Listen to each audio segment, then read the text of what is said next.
de esta mesa que tiene como línea principal la censura de la prensa, la libertad de expresión y el ejercicio del periodismo. Vamos a hacerlo desde un contexto, vamos a iniciar en un contexto latinoamericano y después nos vamos a enfocar en el caso mexicano. Para ello vamos a contar con las intervenciones del profesor Sergio Aguayo Quesada y del investigador y analista de política y economía latinoamericana y periodista Luis Esteban Manrique. Voy a hacer una breve introducción y después le voy a ceder la palabra a nuestros participantes. Históricamente pensar ha traído consecuencias. Su acción siempre se castiga. Desde la condena bíblica, la hoguera, el exilio, pasando por la destrucción de archivos, quemas de libros, robo de obras, hasta nuestros días con el vacío del contenido y ausencia de crítica y reflexión en nuestras universidades, en algunas de las universidades, y la inducción al pánico, el manejo de masas, el hostigamiento, la denigración de los periodistas. La defensa de libertades fundamentales que han costado mucho trabajo conquistar está en peligro. Esta apertura a la libertad de expresión, del análisis, de la crítica, de la reflexión, se está sesgando otra vez. De todo el universo que compone esta esfera del pensamiento, hay dos que han sufrido más las consecuencias: la educación y el periodismo. Esta actividad que se encarga de expandir información, de analizar, de criticar y de demandar. La estructura y la dinámica y el contexto social siempre está en constante configuración.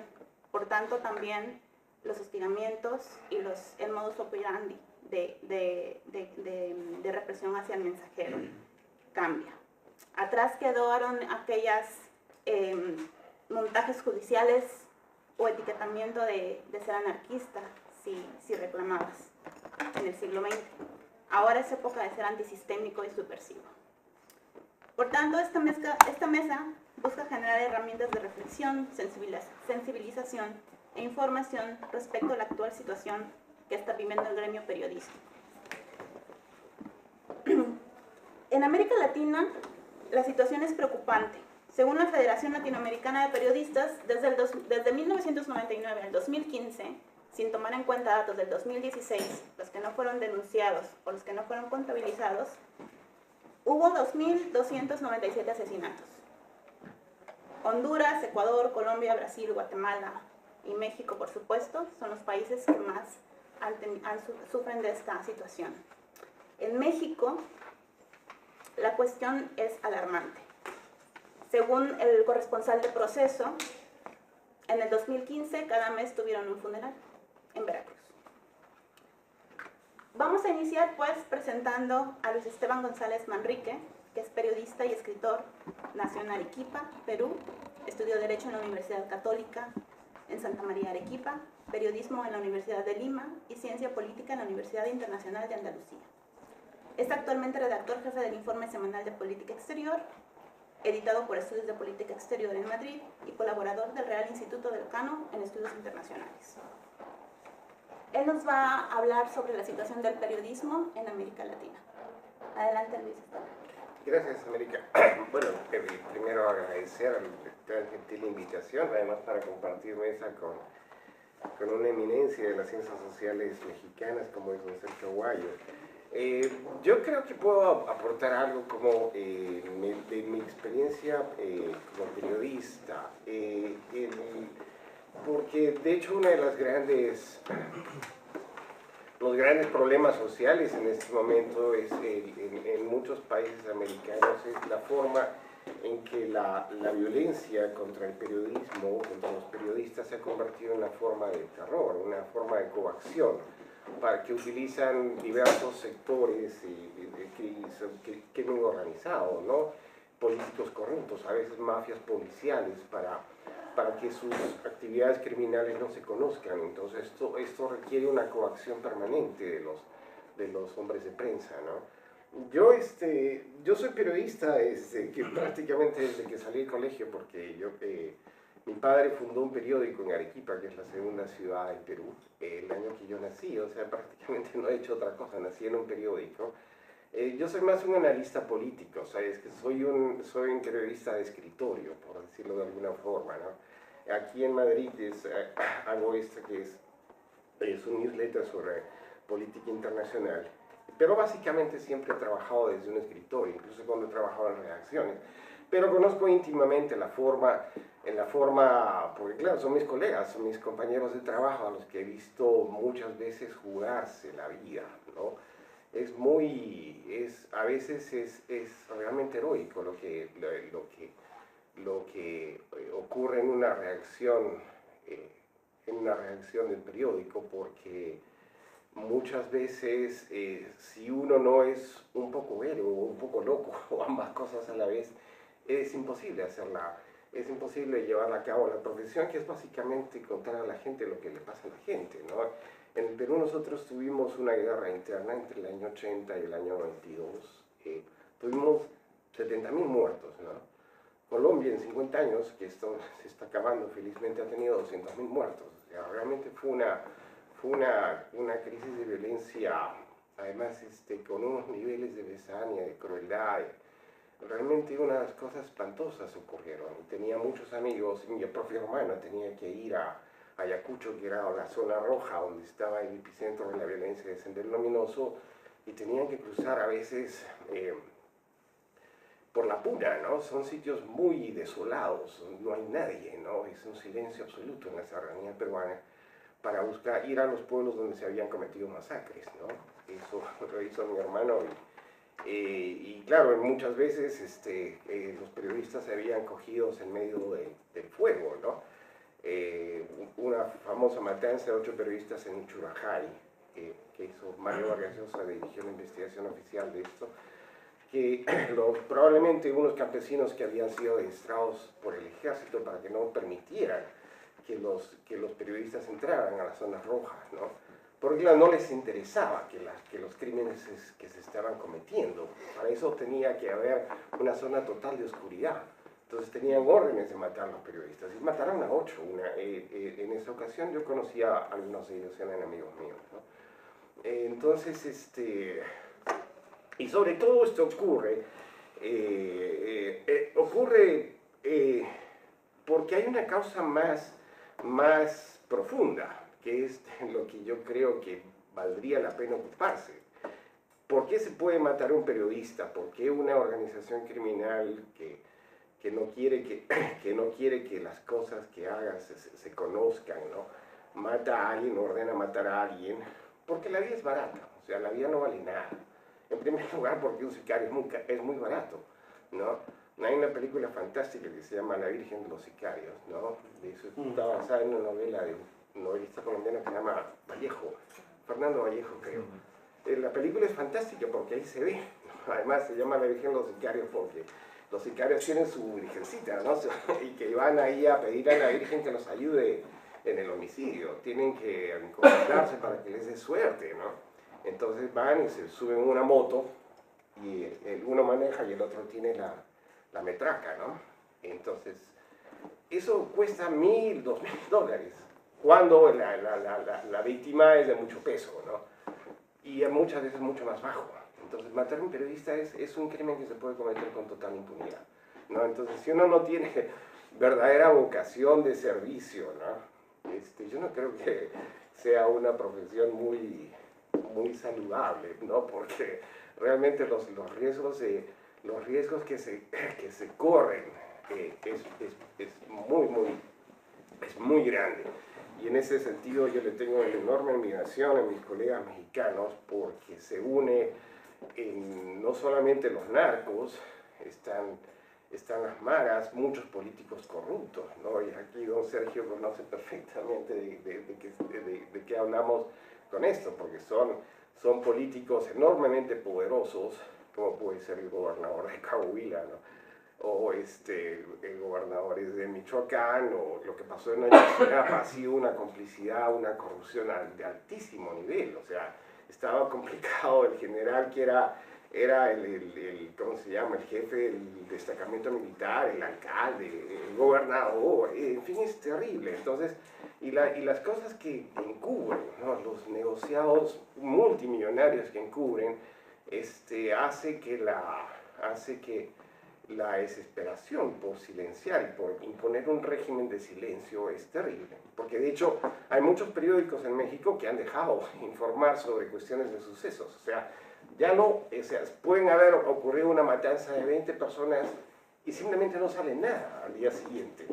Porque no se puede firmar. O sea, firmar una nota de ese tipo, ¿no? Es condenarse a muerte uno mismo, es un suicidio. Y ni siquiera no se firma, porque muchas veces son pueblos pequeños, pueblos más o menos pequeños, todo el mundo sabe quién escribe y quién dice algo, y los periodistas de radio peor todavía, porque se están dirigiendo a las ondas, y si mencionan a alguno de estos capos, ¿no? Se están jugando la vida, ¿no? Entonces, lo que hay es como un régimen de terror, ¿no? Decretado por organizaciones criminales, ¿no? Pero que es igualmente efectivo. Entonces, pero ¿por qué ocurren estas cosas? Precisamente porque el nivel de violencia es muy grande. Ustedes saben cuál es la violencia en una sociedad se mide por la tasa de homicidios por 100.000 habitantes. Un homicidio no necesariamente significa un asesinato, ¿no? Un asesinato es un crimen, un homicidio no necesariamente. Pero si entre la tasa de homicidios el 70% son con armas de fuego, evidentemente es criminalidad, ¿no? Entonces eso se mide, la Organización Mundial de la Salud lo hace, son el número de homicidios por 100.000 habitantes en un año determinado. ¿Ustedes saben cuál es la tasa de España? ¿Tienen alguna idea aproximada? 0,8, ¿ok? ¿Saben cuál es la tasa en este momento en Caracas? 125. O sea, yo se los puedo además asegurar, porque a mí me secuestraron en Caracas. Estuve con una pistola durante 3 horas, mientras unos tipos nos daban vueltas tratando de extorsionarnos y negociar con un rescate, ¿no? Es una situación muy peligrosa, porque muchos de estos eran policías, ¿no? Y nos dijeron que trabajaban para Hugo Chávez, ¿no? Una cosa o sea, son cosas inconcebibles. Si ustedes no han vivido una cosa similar, o sea, si no tienen una experiencia de vida más o menos prolongada en una ciudad latinoamericana muy afectada por la criminalidad, no tienen la menor idea de lo que puede ser eso. Porque el grado de tensión, del estrés que se le somete a una población es muy grande. Porque a veces uno no sabe si los chicos que uno manda al colegio todos los días van a regresar, porque pueden verse metidos en una balacera, ¿no? Entonces, ¿por qué algunas ciudades, algunos países tienen estos problemas más que otros? Por ejemplo, yo soy peruano, la tasa de homicidios en Perú, la media, son 10. O sea, estamos no es precisamente una situación muy cómoda, pero no es tan grave. En Chile y en Uruguay, que son los países de menor criminalidad, tienen 5. Pero Colombia tiene 30, la media de México es 30 también, pero claro, México es un paisote, es un país muy grande. Hay zonas que son muy tranquilas, pero otras realmente parecen de zona de guerra, ¿no? Por eso, vean ustedes Sicario, esta película que dirigió el director canadiense que se llama Denis Villeneuve, es un tipo de enorme sensibilidad. Es una película del año pasado, pero es una incursión militar de un grupo de comandos del ejército de los Estados Unidos que van a cazar, de la DEA, ¿no? Van a cazar a un narco en Ciudad Juárez, ¿no? Pero se ve cómo entran como una operación militar, porque realmente es una zona de guerra, ¿no? Ciudad Juárez en algún momento dado está con 120, ha sido la ciudad más violenta del mundo durante muchos años. Ahora es San Pedro Sula, tiene 187, está en Honduras.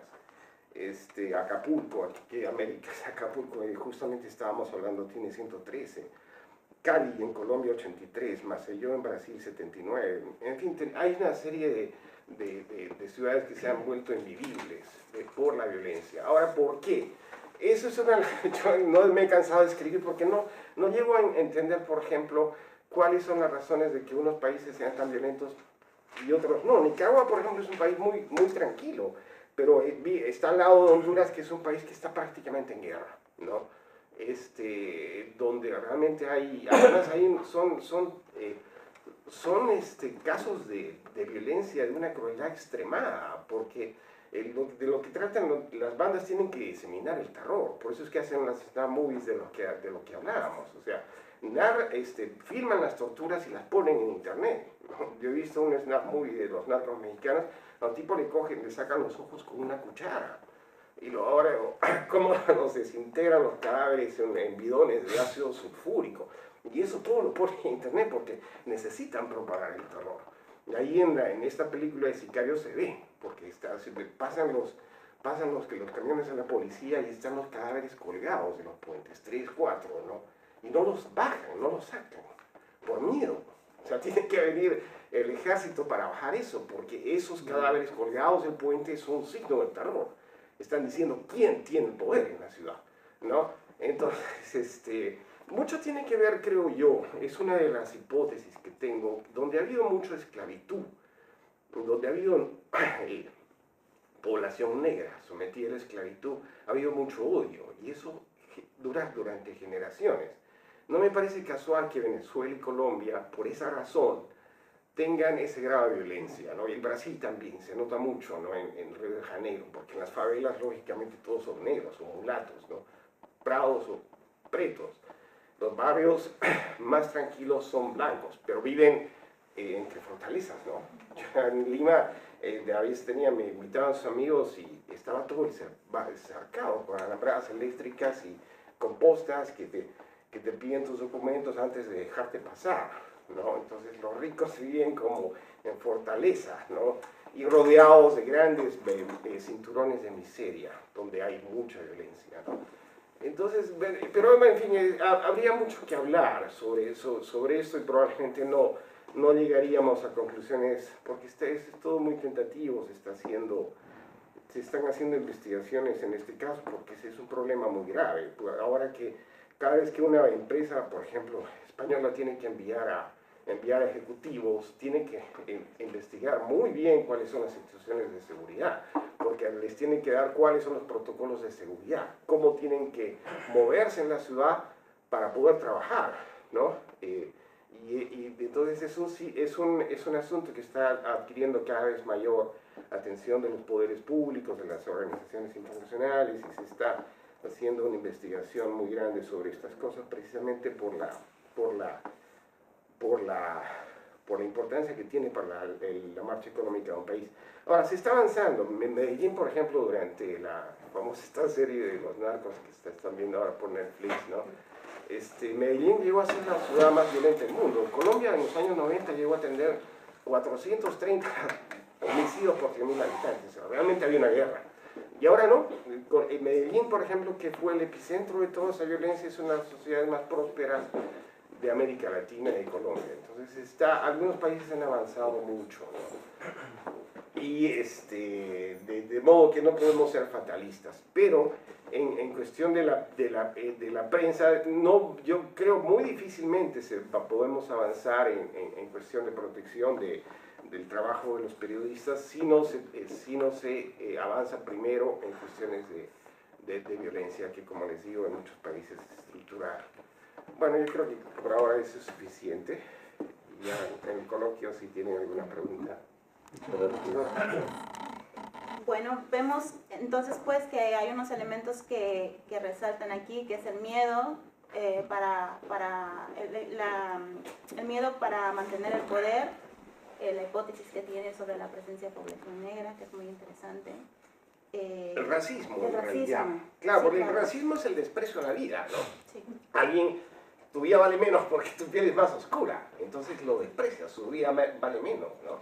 Y en ese sentido, nosotros somos un país muy hipócritas, que los culpamos a los gringos de ser racistas. Yo creo que yo he vivido en Nueva York buen tiempo, mi padre, tengo hermanos en Estados Unidos. No creo que Estados Unidos sea más racista que Perú, porque las cosas que yo he visto en Perú, y es de racismo, y es contra los cholos, contra los indios, ¿no? Y mucha de la violencia de Sendero Luminoso estuvo movida por racismo, porque además eran gente indocumentada, que no tiene partidas de bautismo ni documentos civiles, y por lo tanto su vida no vale nada, porque no existe. O sea, no hay crimen porque no hay víctima. Si la víctima no existe, tampoco hay crimen, ¿no? Sí, es un elemento importante tratar. Y bueno, Vamos entonces ahora al caso específico de México, con la participación del profesor Aguayo. Ya me perdí. El profesor Aguayo es académico y analista, nació en el estado de Jalisco, creció en Guadalajara. En 1971 llegó a la Ciudad de México a estudiar la licenciatura en Relaciones Internacionales en el Colegio de México. Realiza su maestría, doctorado y postdoctorado en la Universidad de Johns Hopkins.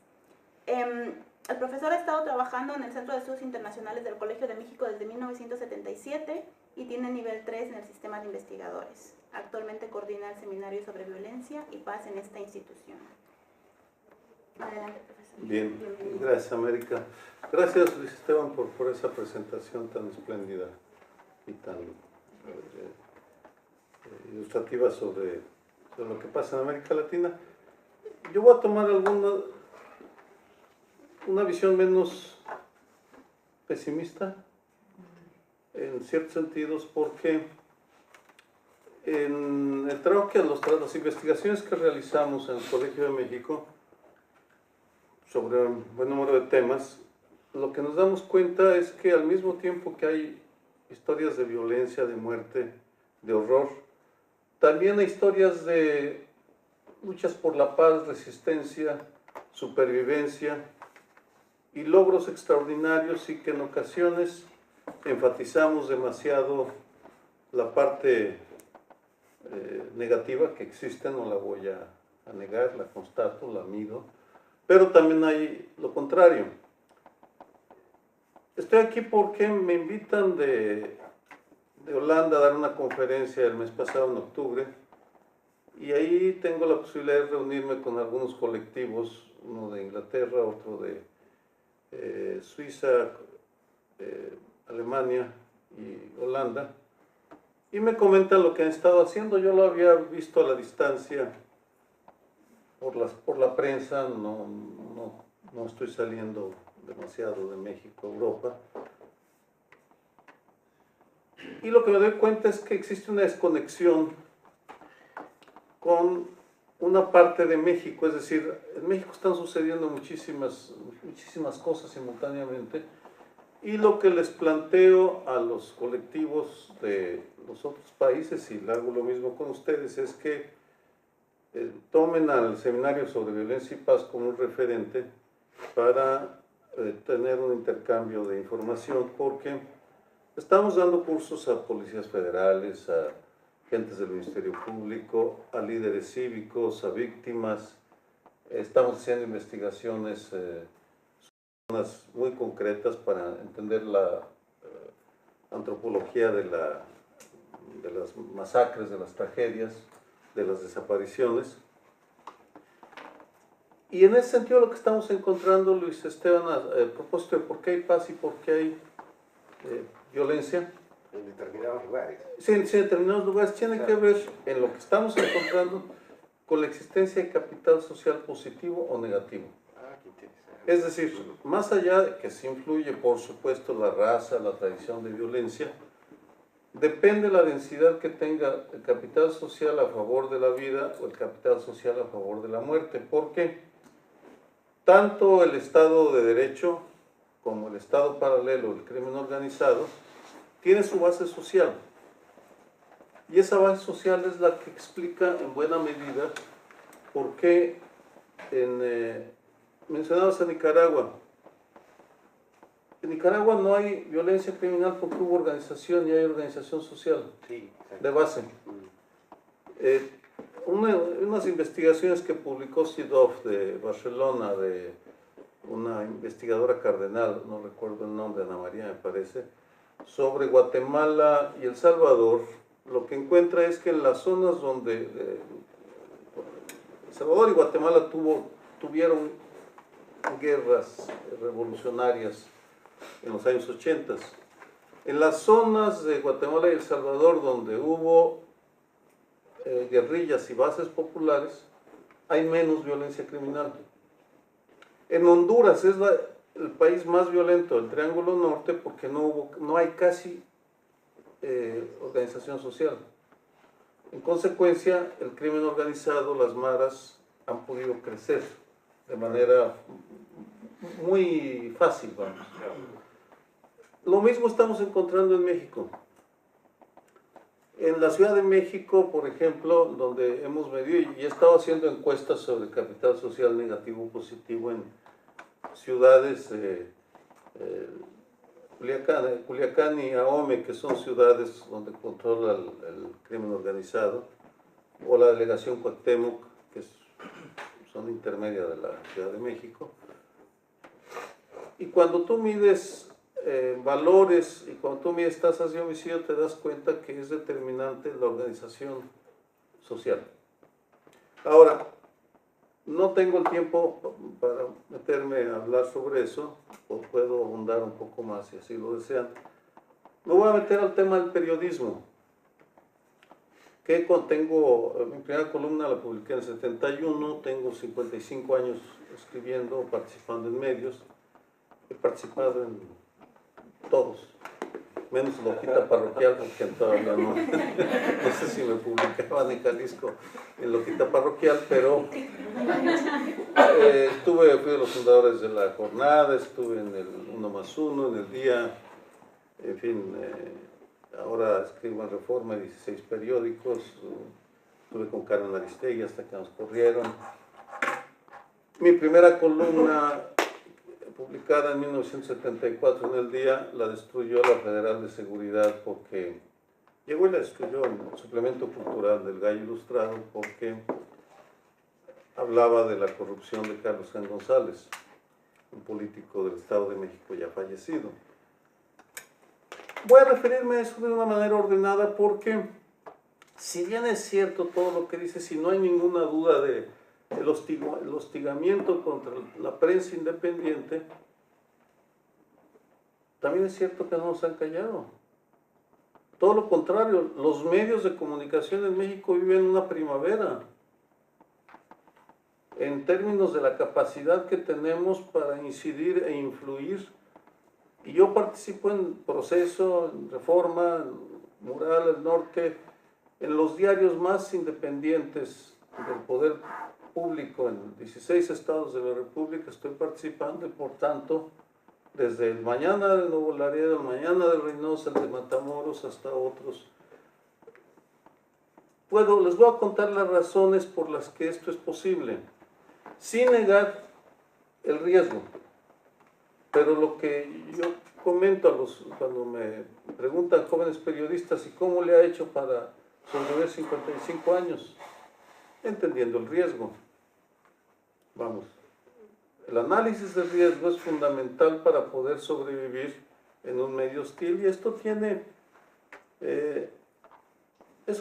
varios niveles. Me voy a referir a tres solamente para poderlo rematar en el caso de la solidaridad internacional, el papel que tiene, la importancia que tiene, no solo para el periodismo, sino para la supervivencia de los esfuerzos que hacen comunidades de víctimas para sobrevivir.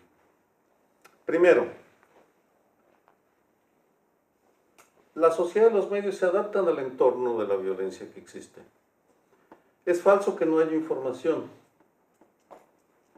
El Mañana de Nuevo Laredo dijo, ya no vamos a publicar información, eso es correcto, sobre el crimen organizado y dejaron de publicar, y lo mismo ha hecho los Mañanas de Tamaulipas. La prensa escrita sí está silenciada, pero surge la sociedad civil informal a través de las redes, que se convierten en formas muchísimo más efectivas porque no están mediadas por ningún interés mediático. Se la arriesgan a la nena de Laredo, la matan, por supuesto, que es una bloguera, alguien de Valor de Tamaulipas también lo matan, que son blogs muy importantes en Tamaulipas.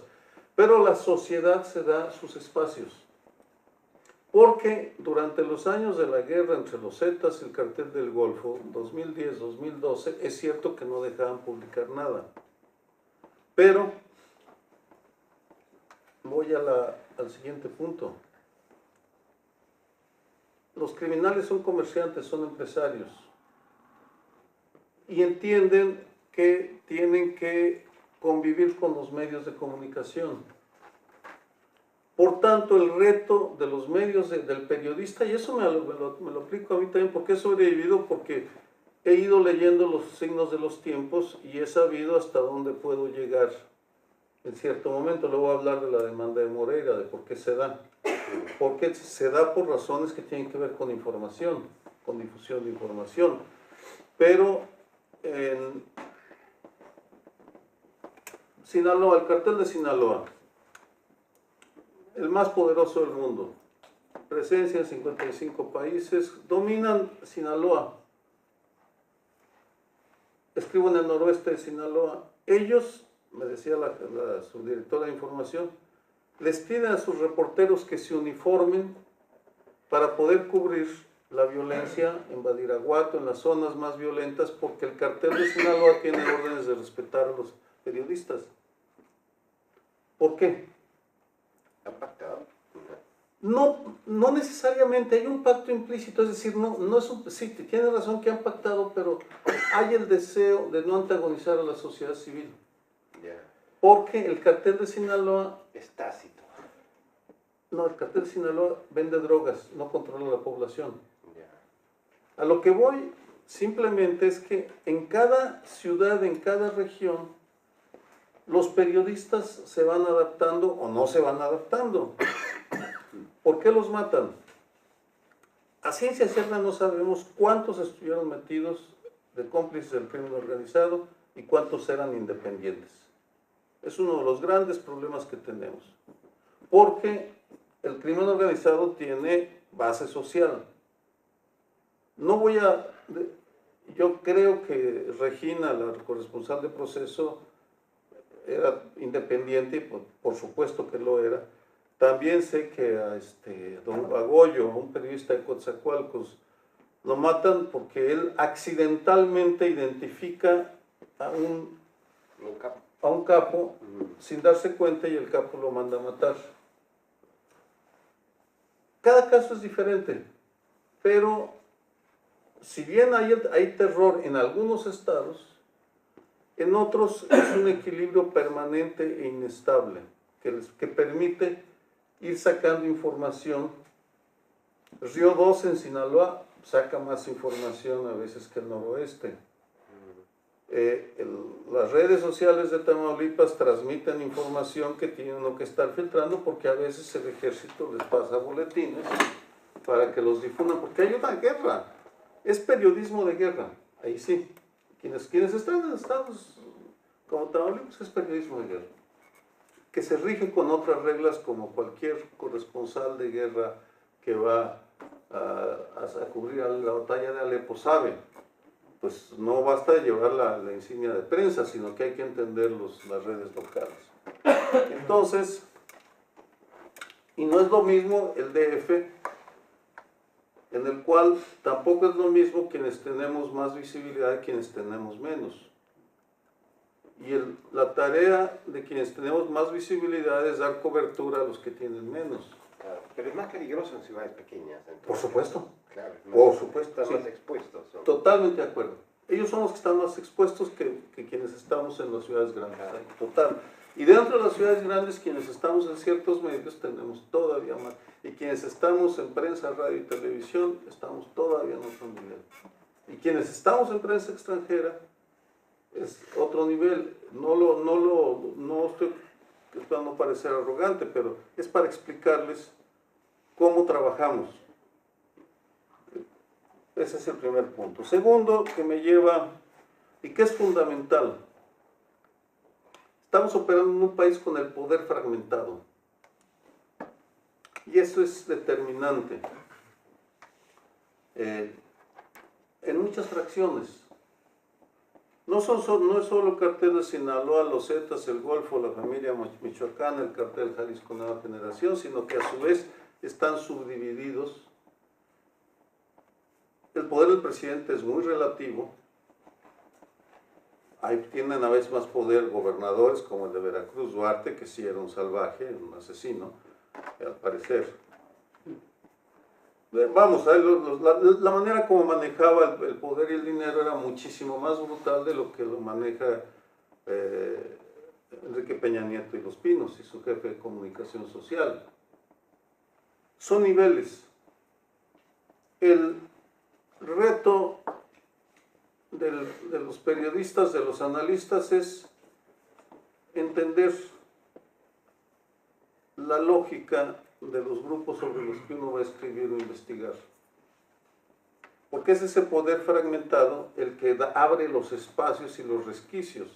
Si tienen un buen análisis de riesgo y un buen análisis de la realidad, es posible incidir con información bien tejida y abrir más brechas y armar coberturas para proteger a grupos amenazados.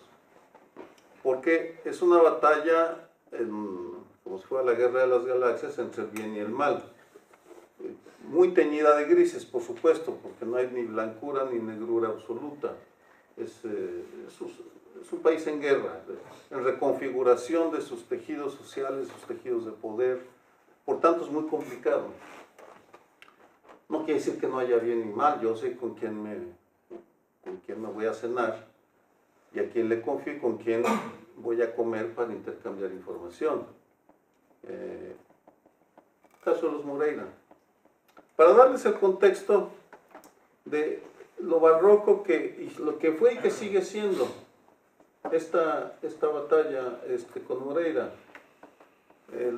En enero, cuando él lo detienen, aquí en España, creo que fue el 17 de enero, un jueves, miércoles o jueves de enero, llega la noticia de decir lo que voy a escribir, empiezo a reunir información de lo que tengo, las bases de datos, y confirmo que el tipo pues tiene fama de corrupto y que todo el mundo lo acusa de corrupto. Hablo España, Madrid, y una de las fuentes de aquí me manda el acta de la Audiencia Nacional con el cual lo encarcelan. Y en efecto ahí dice está detenido por lavado de dinero, presunción de lavado de dinero, pertenencia a crimen organizado. Es decir, el tipo sí traía... Publico la columna y hago 3 afirmaciones. Las enumero porque tienen sentido para la historia que viene después. Fue omiso ante la violación de derechos humanos en su estado cuando era gobernador 2006-2011. Es ejemplo, paradigma de impunidad y tiene olor a corrupto. Esas son las 3 afirmaciones que hago, cada una sustentada en diferentes informaciones. En ese momento yo estaba ya negociando con su hermano, el gobernador de Coahuila, para que entregara la información sobre una tragedia de desaparecidos en Allende, Coahuila, que espero que le hayan circulado. Es este folleto que acaba de salir el mes pasado, el 9 de octubre, te lo traje.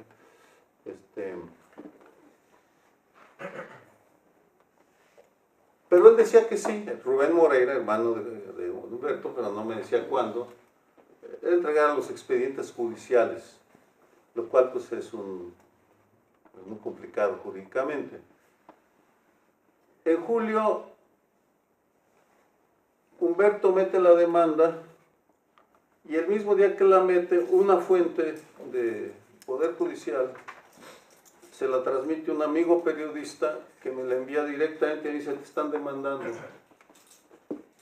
El mismo día, antes de que me notificaran, yo ya sabía que me había demandado y eso me dio 5 días que fueron vitales porque estuve preparado, hablé con mi periódico, con Reforma, llegamos a un acuerdo y ellos sacan la noticia los primeros días, en algunos momentos de julio, no me acuerdo la fecha, en primera plana. Es una bomba porque me demanda por 10 millones de pesos, lo cual es absurdo porque no puede demandar, es como si él le dijera al juez, mi honor vale 10 millones de pesos. cuando es el juez el que tiene que determinar cuánto vale en todo caso el honor. Y en la Ciudad de México, donde me demanda, hay un límite de 20,000 pesos de indemnización. Por tanto, aquello era una aberración jurídica, lo que me dicen los abogados. En el momento que lo saca Reforma, ese mismo día se hace un escándalo y me habla el hermano de Humberto y me dice: profesor, mi gobierno se deslinda de la demanda. Pues me autoriza a difundirlo, gobernador, con mucho gusto. Usted dígalo, me deslindo de mi hermano. Y le pregunto: ¿y cuándo me va a dar el expediente de Allende? Mañana, si quiere, venga, si se lo entrego. Dije: no, pues, perfecto. Doy la noticia. El hermano Rubén me entrega el expediente, sale el informe y en el camino puedo demostrar que Humberto fue omiso, con documentos oficiales del Estado de Coahuila, que él sí fue omiso a las violaciones de derechos humanos en su estado. Ninguna duda. El mismo hermano Rubén me declara, para ser citado, que no se había hecho nada por los desaparecidos. Eso tiene importancia judicial.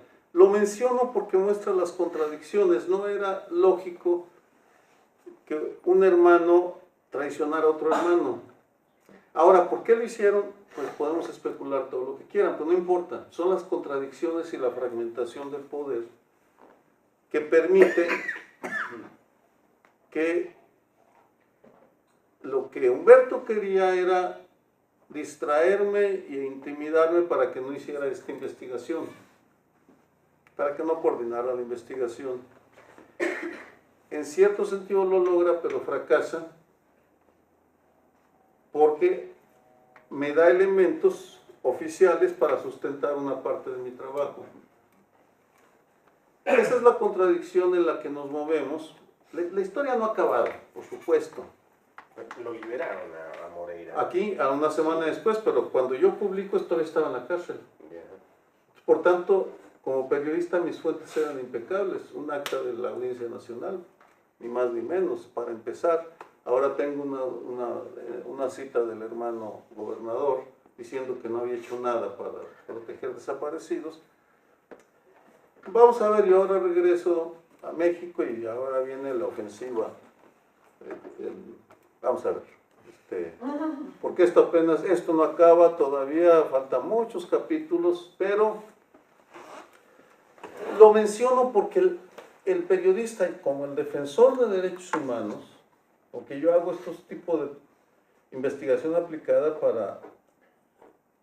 a favor de una causa, no nada más a favor de mi engrandecimiento, el engrandecimiento de mi nombre, porque eso, bueno, está muy bien, el ego se siente reconfortado, pero a mí no me interesa tanto eso, sino que la investigación sirva para nuestra investigación. Tercer factor: solidaridad nacional e internacional. Si estamos sobreviviendo y avanzando es por la solidaridad. Yo les podría hablar de la solidaridad que he estado recibiendo a raíz del juicio de Moreira, extraordinaria, vamos, impresionante. Pero les menciono otra de una colega, Carmen Aristegui. Tiene 5 demandas, yo tengo una y ella tiene 5. No le están cobrando un centavo los abogados. Es defensa pro bono. Porque en México hay un tejido social que no está dispuesto a dejar que nos silencien o que nos callen.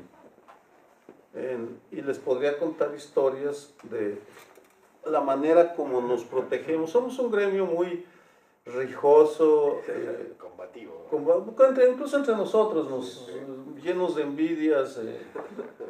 No somos un ejemplo de solidaridad humana, pero llegado el momento, siempre hay los grupos que nos apoyamos entre nosotros. yo en los 55 años que llevo en estos trotes,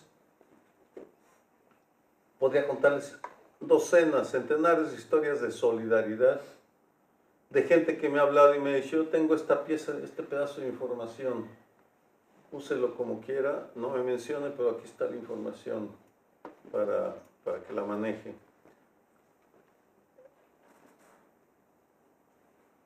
Y la solidaridad, además de que hay organismos civiles bien importantes, hay organismos de Estado que también protegen a periodistas. Es correcto criticarlos porque burocratizados, ineficaces, todo lo que ustedes quieran, pero existen. Ahí están, podemos recurrir a ellos. Yo estoy dentro de un mecanismo de protección que, digamos, ¿hasta qué punto me da protección? Bueno, a veces sí, a veces no, depende. Pero es una pieza en un panorama más complejo. El ejercicio del periodismo sí. No es lo mismo hacerlo en Madrid o en Washington que en cualquier ciudad de México. Definitivamente no es lo mismo porque el grado de incertidumbre en el que vivimos es muchísimo mayor y el esfuerzo que tenemos que hacer para estar actualizando los análisis de riesgo también es mayor. Pero esto no quiere decir que no lo podamos hacer, que no sea estimulante, que no logremos éxitos que nos llenan de satisfacción y orgullo y nos permiten seguir avanzando. En el diario donde estoy, Reforma, cada día es un golpazo a tal o cual corrupto, tal o cual abusivo, vamos, es permanente el acoso. Y el acoso que hay, el cerco de publicidad que tiene Reforma es brutal, pero sigue adelante porque es gente convencida de lo que está haciendo. Y lo mismo, Carmen, ya vamos a regresar al aire en cualquier momento. En las próximas semanas ya estamos casi listos por internet, pero vamos a regresar. Viene la solidaridad internacional. Existe, es real y es fundamental. Y se expresa de múltiples formas. Financiamientos, premios internacionales. A Carmen le acaban de dar el Knight, el premio en Washington la semana pasada. Estuvo uno de los presentadores de CNN. Es decir, nos hacen sentir permanentemente. En mi caso, las universidades, porque yo soy profesor, pero a mí las universidades en esta etapa me han dado un arropamiento bien importante para yo poder salir y estar tiempo. Soy profesor visitante en Harvard, voy cada año permanentemente, y eso, ya mencionarlo en México, que estoy en esa universidad de tanto peso académico, pues impacta. Pero está la ONU con sus relatores, la Comisión Interamericana de Derechos Humanos con sus relatores, el de libertad de expresión, sobre todo, que es... Cuando me demandaron, le hablé por teléfono y estuvo en una mesa redonda en el colegio dando solidaridad de Edison Lanza, clarísimo en el problema de que el uso de la demanda en toda América Latina contra periodistas es una nueva arma de hostigamiento contra el periodismo independiente. La Unión Europea, es decir, sin caer, porque tampoco voy a negar el horror, ni voy ni les quiero dejar una impresión errónea de que vivimos en un país democrático y maravilloso, no es cierto, pero vivimos en un país en el que hay espacios para dar una batalla que a veces ganamos y a veces perdemos por la libertad de expresión. Y que en esa batalla es importantísimo contar con la solidaridad de la diáspora mexicana que ha tenido que salir del país por falta de empleos, por miedo, el cual es legítimo, vamos, ¿no? Yo no critico a nadie de los jóvenes que quieren hacerse un espacio fuera, pero que sí es necesario que fortalezcamos. A mí me quedó claro en Holanda que es necesario fortalecer los nexos. Yo hablo del espacio en el que participo, que es la academia. A raíz de eso les pedí en el colegio que empecemos a hacer, que además necesitamos para los cursos que impartimos, pequeñas historias en video historias de horror, pero historias de éxito. Porque les pongo, todos ustedes han oído hablar del pozolero, supongo, ¿no? Muchos de ustedes. ¿Sí? Algunos no. No sabes. El pozolero era el encargado de un cartel en Tijuana, de los Arellano Félix, de deshacerse de los cuerpos. El Señor de los Cielos, ¿no? No, el pozolero. Ah, el pozolero. No, el Señor de los Cielos es Vicente Carrillo, Amado Carrillo. Este está en Ciudad Juárez, este está en Tijuana. Deshace 300 cuerpos, lo detienen, y en la casa donde deshizo, cocinó es el término que emplean los cuerpos, el padre de un joven desaparecido, don Fernando Oseguera, desaparecido en el 2009, funda una organización de desaparecidos para buscar a los desaparecidos, entre ellos su hijo. Y ha hecho un trabajo extraordinario. ¿Y qué es lo que quieren? Crear un memorial en esa casa, es una choza, no es ni siquiera una casa, pero crear un memorial para honrar a los 300 desconocidos, muchos de ellos que fueron destruidos, cuyos cuerpos fueron destruidos ahí.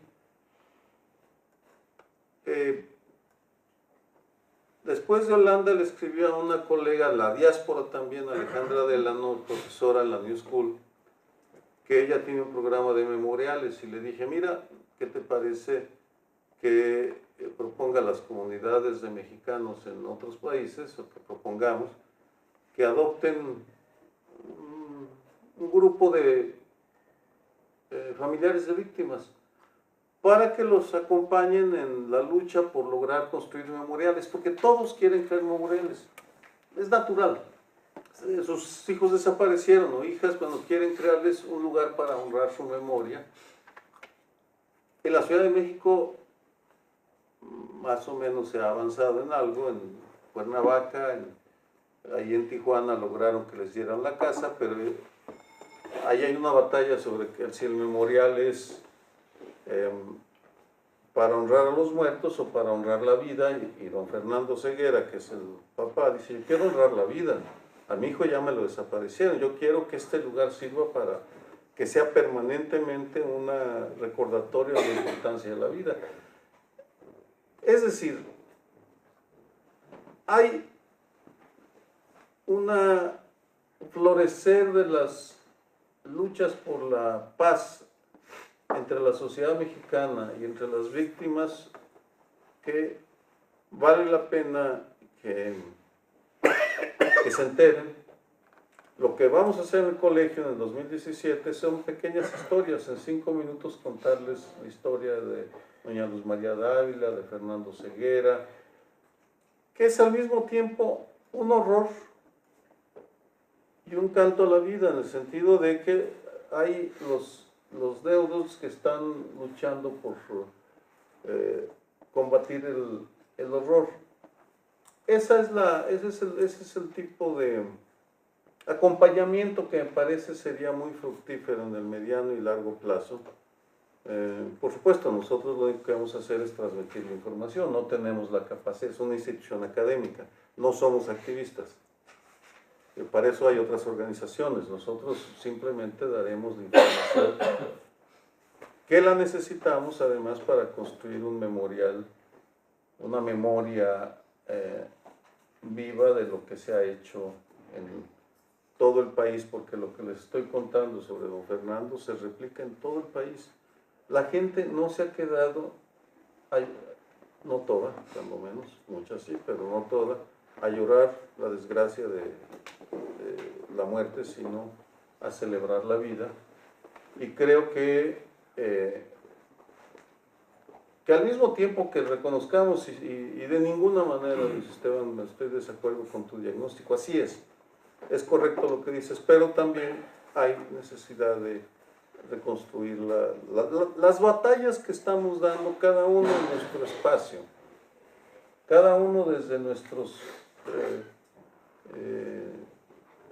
posibilidades para lograr que no nos callen, al menos a nosotros o a mí no nos han callado. Y no veo viable que lo hagan, pues ya está Enrique Peña Nieto yéndose, vamos a ver quién llega. De cierta forma hay poco miedo, menos miedo, ¿no?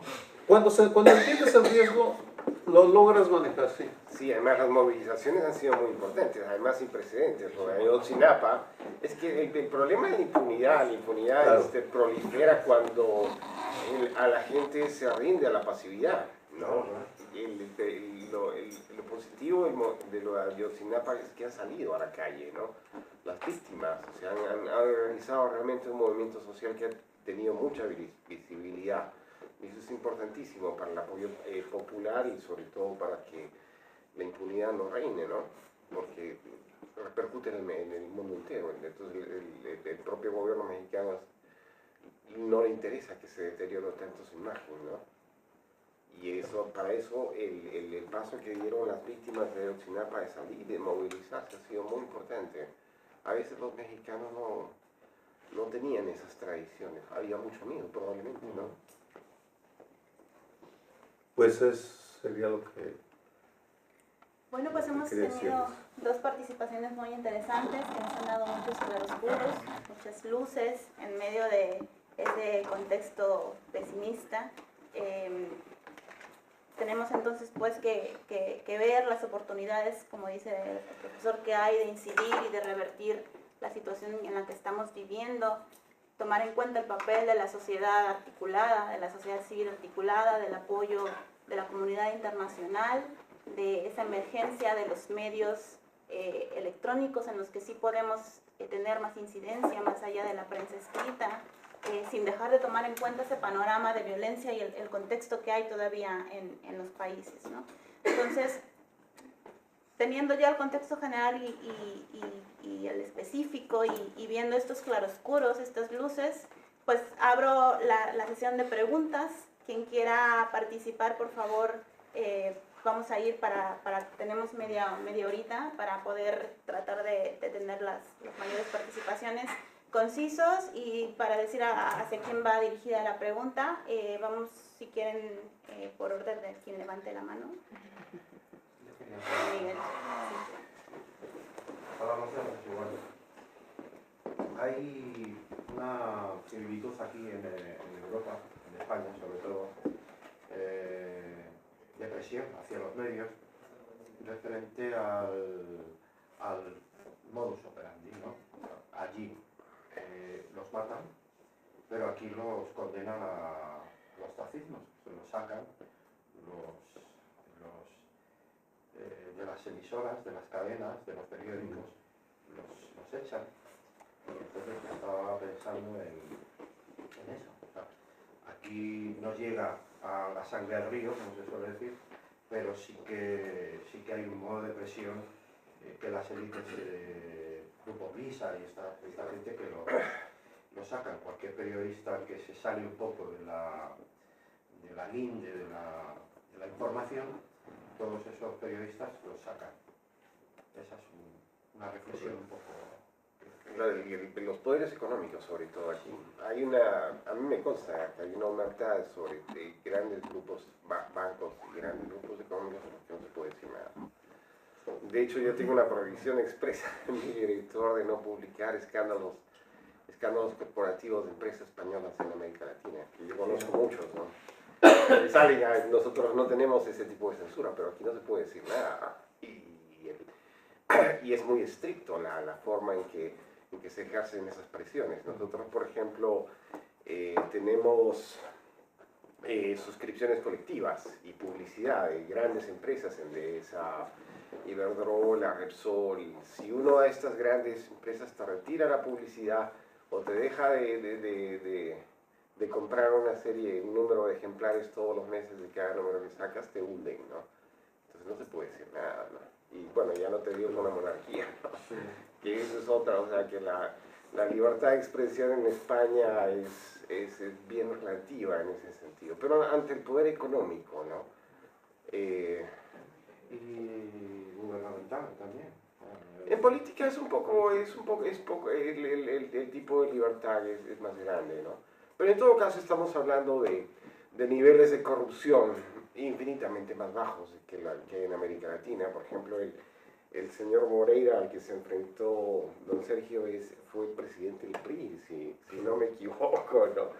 Entonces, y gobernador de Coahuila, o sea, eso es realmente un poderosísimo cacique político, y eso en México son palabras mayores, ¿no? De hecho, cuando cayó Moreira, aquí lo detuvieron en Madrid, inmediatamente el presidente Peña Nieto le dijo al embajador que movilizara toda la embajada para que saliera libre, ¿no? Entonces, son poderes económicos, son poderes que se manejan, es otra dimensión, ¿no? Es mucho más serio lo que uno se juega allá, porque precisamente los equilibrios de poder son más precarios, ¿no? El grado de impunidad es altísimo. En México, por ejemplo, ¿cuánto será el grado de impunidad? 90%. 95. Sí, es altísimo, o sea, no se condena, no llegan ni a procesarse. De hecho, la gente no denuncia los delitos porque saben que no sirve de nada. O sea, el día siguiente del secuestro express que me hicieron en Caracas, estaba yo con mi hermano y su novia. La novia tuvo que ir a denunciar porque robaron la camioneta en la que nos estábamos, o sea, nos hicieron una emboscada. O sea, salieron 4 tipos con pistolas y uno tenía una recortada. Y claro, se llevaron un coche, una camioneta 4x4 de $50,000. Con eso ya se hicieron la noche, por eso es que nos dejaron libres.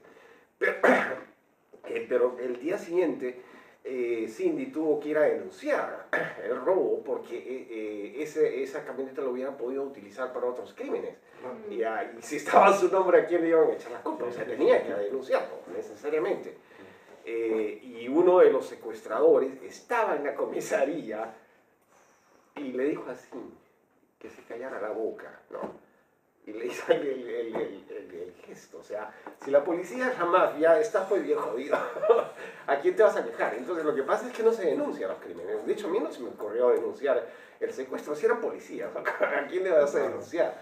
¿No? Entonces, ese tipo de cosas no tiene nada que hacer. O sea, en Europa hay un Estado de Derecho, ¿no? Y en Estados Unidos también. Entonces, el grado de corrupción del Poder Judicial también es básico para reducir esto, ¿no? Porque en la medida en que intereses poderosos pueden sobornar a jueces, a fiscales, es prácticamente imposible. Es como una pelea entre un Goliat, un gigante y una hormiga, ¿no? No se puede hacer mucho, ¿no? Vamos con la siguiente pregunta. Gracias, Isabel. Bueno, en México hemos visto muchos casos, los últimos conocidos, de periodistas, sobre todo Rubén Espinosa, Sí. que ha salido huyendo de Veracruz. Obviamente Duarte lo estaba por ahí acosando y ha terminado en un asesinato. ¿Y qué pueden hacer los periodistas, todos los periodistas que no tienen la visibilidad que tiene usted, o los activistas, para no estar en peligro? Es un problema real, vamos, no lo quiero minimizar. Presido un organismo que representa jurídicamente a periodistas amenazados, Propuesta Cívica, y trabajo con Artículo 19, entre otras organizaciones que estamos haciendo trabajo de protección ya y varía de estado a estado, pero dentro de las limitaciones, y no estoy queriendo justificarlo porque sí Veracruz fue y es un estado muy peligroso para la prensa independiente, Tamaulipas, Guerrero, Michoacán. lo que se está haciendo a través de un mecanismo de protección creado por el gobierno federal en gobernación para proteger a organismos defensores de derechos humanos y periodistas es que se les logra algún grado de protección, de medidas cautelares, se les cambia de residencia. Estamos todavía por un largo camino que recorrer para poder impartir esa protección, pero ya somos 500 periodistas bajo este sistema de protección. No estoy diciendo que sea perfecto, de hecho soy muy crítico del mecanismo y de otros organismos públicos de derechos humanos. Sin embargo, lo que también he observado es que en la medida en la que se arma una buena defensa y se le da un buen seguimiento al caso y el periodista se toma en serio las medidas de protección recomendadas por los especialistas, mejoran los márgenes de protección. Eso también es verificable. No en todos los casos, por supuesto, pero sí hay mejoría. Y además que está creciendo el número de organismos gremiales o de grupos que se unen para buscar fórmulas para protegerse a sí mismos de diferente manera. Es siempre difícil, vamos, porque ¿cuál es el reto analítico?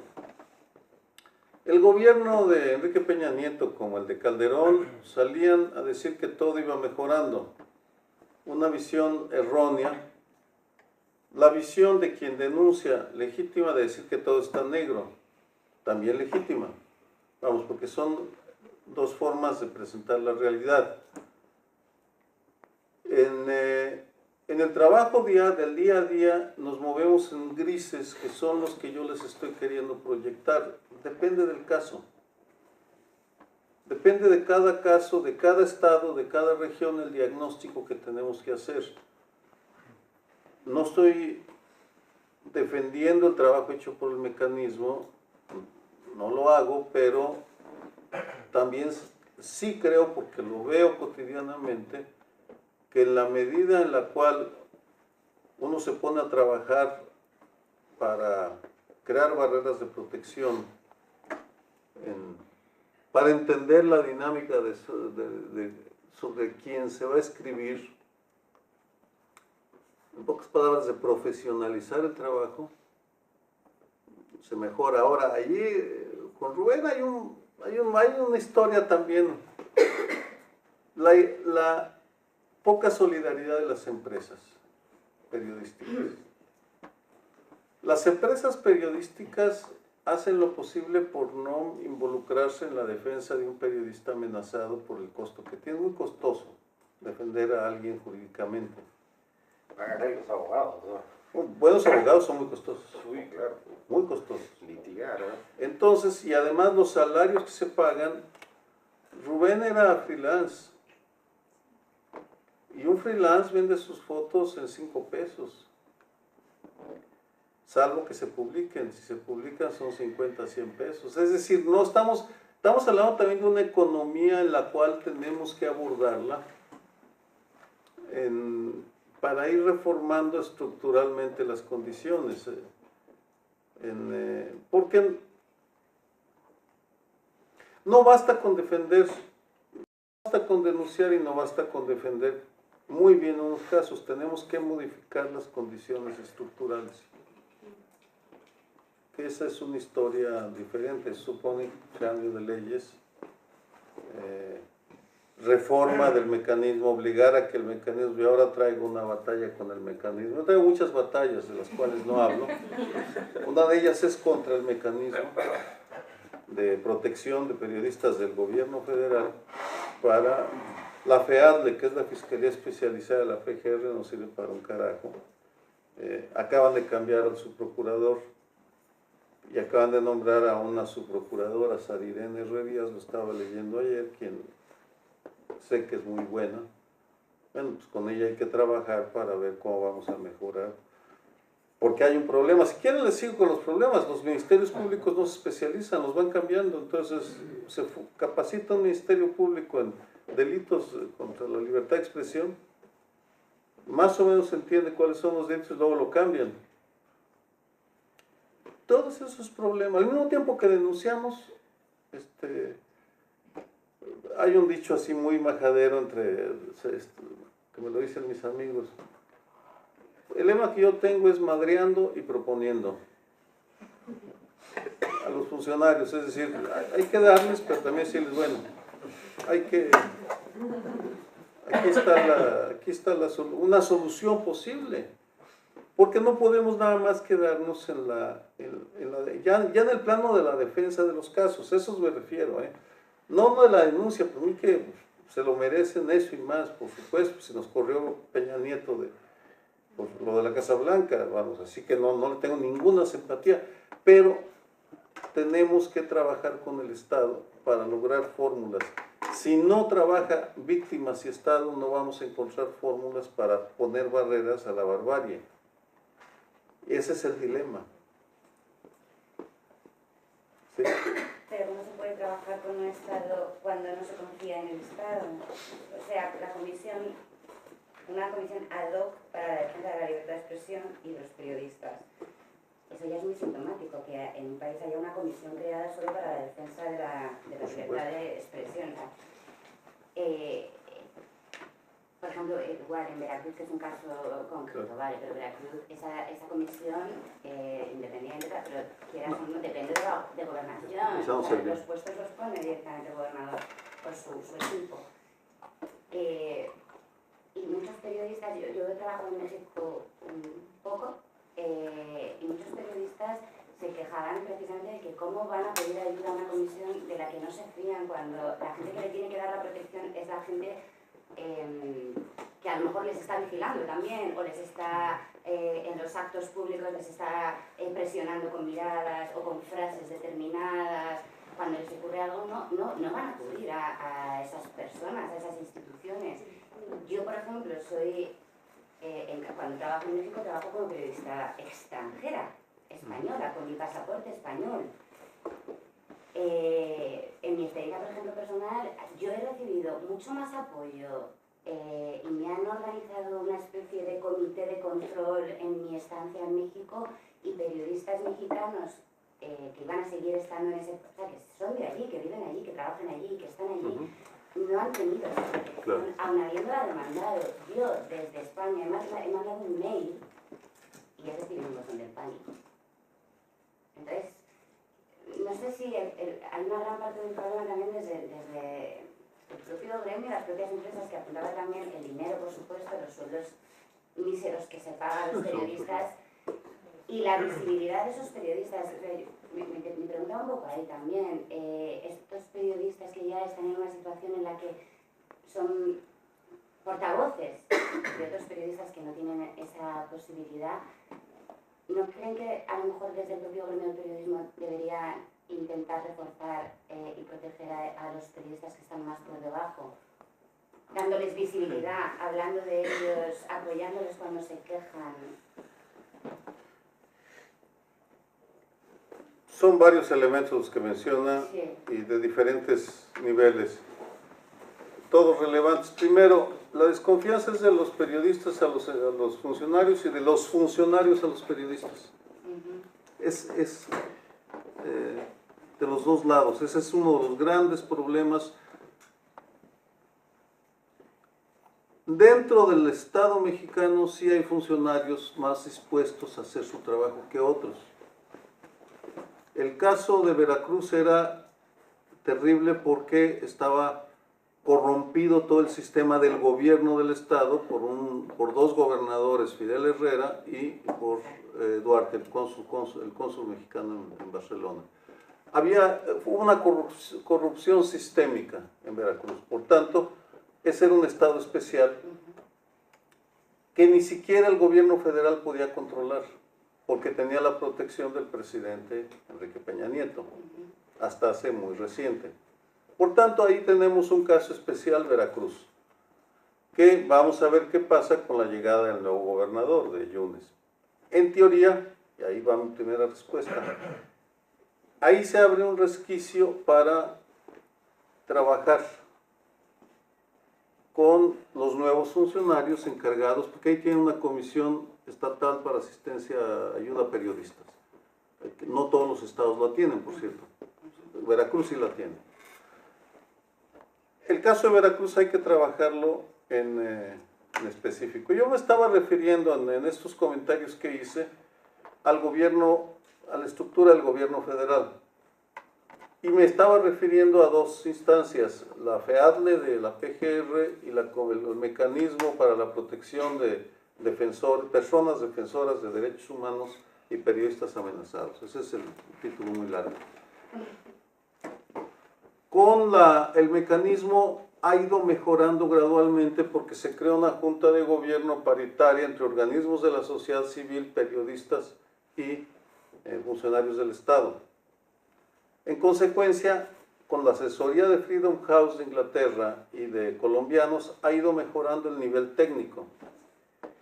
La organización que yo presido, Propuesta Cívica, representamos unos 45 periodistas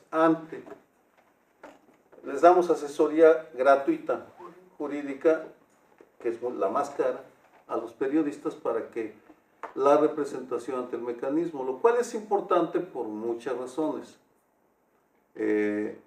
Por ejemplo, para que los cambien de residencia durante algunos meses y les paguen la estancia en otra ciudad y los viáticos para que puedan vivir.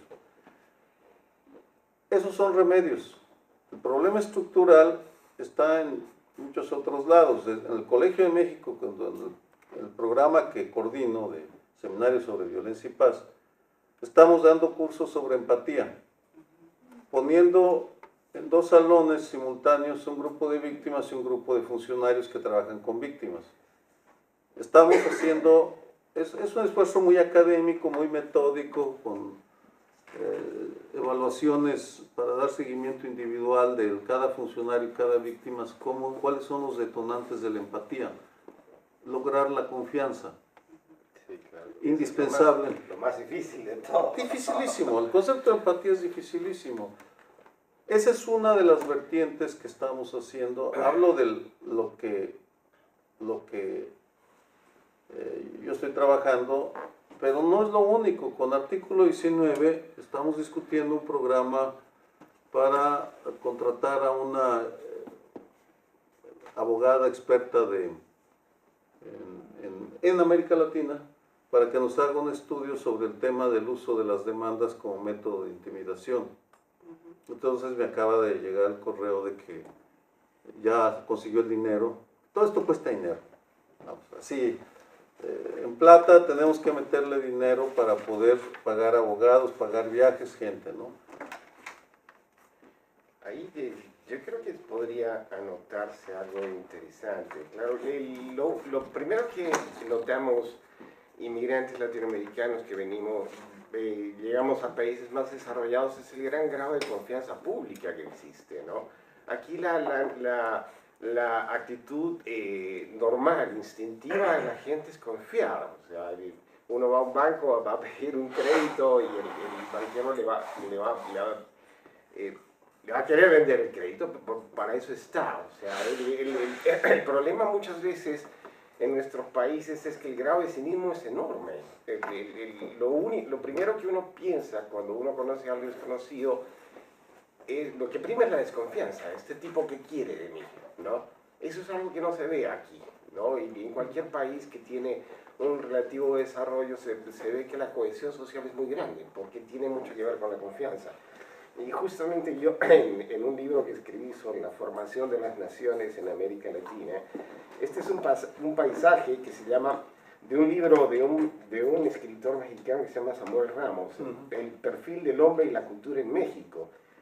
Me pareció fantástico la forma en que definió cuáles las actitudes instintivas de los mexicanos. Dice, el aspecto más destacado del carácter mexicano es la desconfianza. El mexicano no desconfía de nadie en particular, sino de todos los seres humanos en general.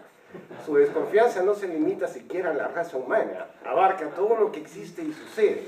Si es un hombre de negocios, no cree en los negocios. Si es un profesional, no cree en la profesión. Si es un político, no cree en la política. Es la persona menos idealista imaginable.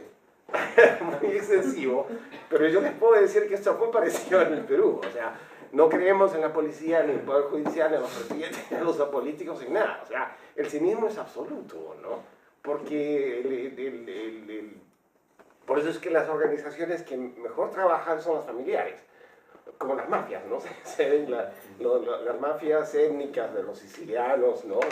De los albaneses, están basados en vínculos familiares que son indestructibles, porque es la única forma en la que tú puedes confiar son en tus hermanos, en tus padres y tus primos, y mucho, ni siquiera en tu mujer, ¿no? Entonces, eso funciona mucho y se ve también en la política, por de ahí las dinastías políticas y la forma en que existen círculos muy cerrados, ¿no? Precisamente por lo bajo de la confianza pública. Entonces, ¿cómo solucionamos esto? Porque está detrás de todo, ¿no? Está detrás sobre todo de la corrupción, ¿no? Porque la gente no vota, tienes unos niveles de abstención enormes precisamente por ese cinismo. ¿Saben ustedes aquí en el referéndum de Colombia, ¿no? Por el acuerdo de paz? Aquí en Madrid hay por lo menos 100.000 colombianos. ¿Saben ustedes cuántos fueron a votar aquí en Madrid? El 8%. O sea, Colombia se jugaba su futuro y sin embargo el grado de abstención fue el 65%. El 8% votaron. En el referéndum 37, 38%.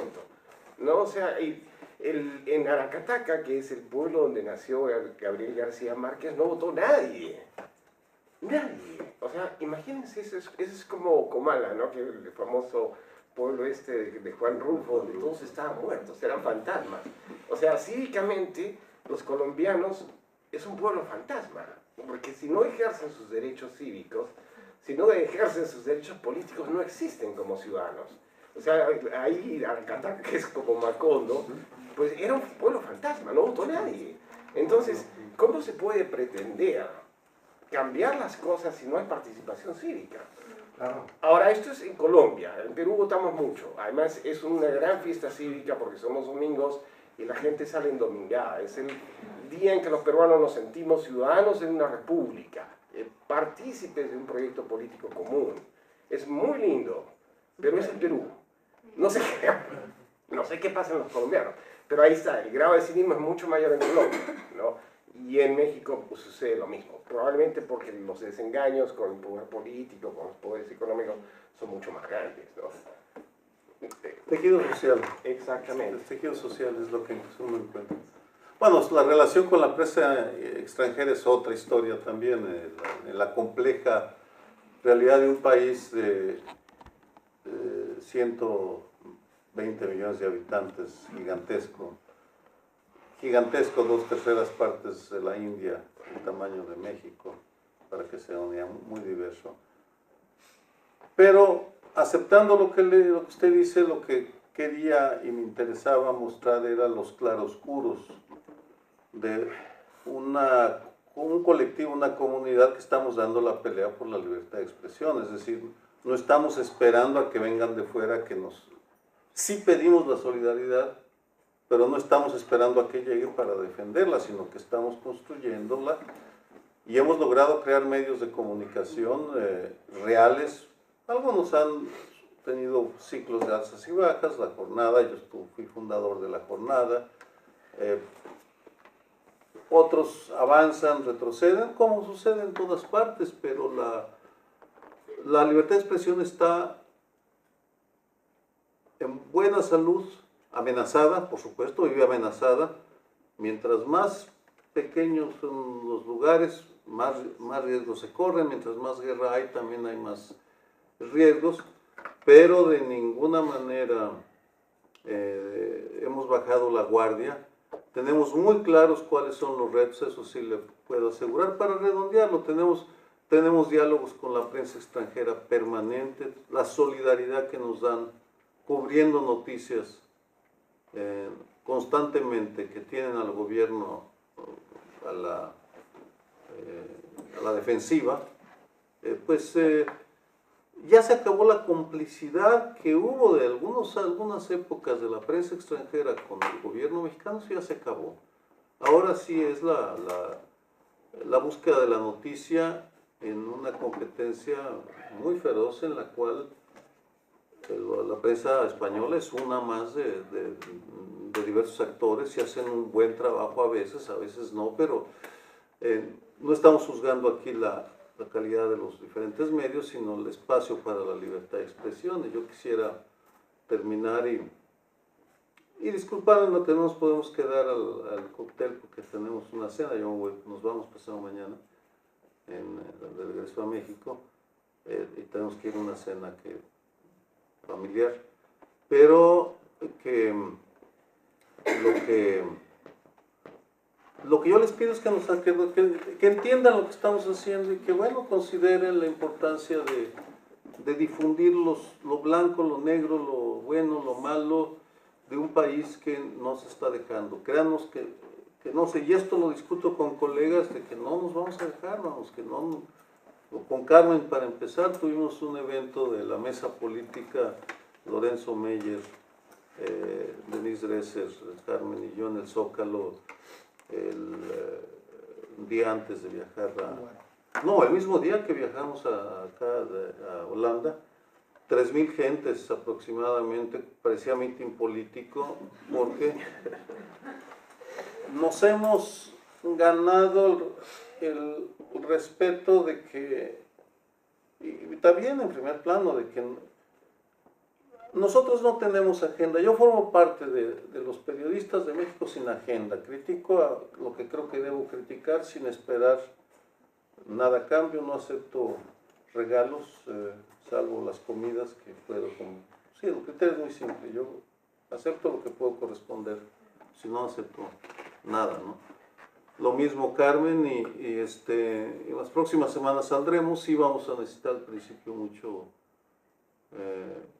solidaridad y apoyo, porque pues salimos con internet y es una aventura muy difícil, porque no hay radio comercial que esté dispuesta a abrirnos espacio. Eso es lo terrible. Ahí sí se nota, pero tampoco nos pueden impedir que sigamos hablando y sigamos saliendo. En primer plano, que es un programa semanal de Canal 11, yo temía que nos iban a correr y no. Hemos seguido, Lorenzo y yo, que venimos de ahí, criticamos al presidente, criticamos lo que creemos que debemos criticar, no nada más porque nos corrió de Multivisión a Carmen y a nosotros, donde sería poco profesional dejarnos llevar por el lado. Ellos defienden sus intereses, nosotros defendemos los valores. Y yo espero que prevalezcan los valores. Hasta ahora, en mi experiencia de 55 años, puedo decirles que sí se pueden defender valores en México y sí se puede ejercer la libertad de expresión. Muchas gracias por la hospitalidad.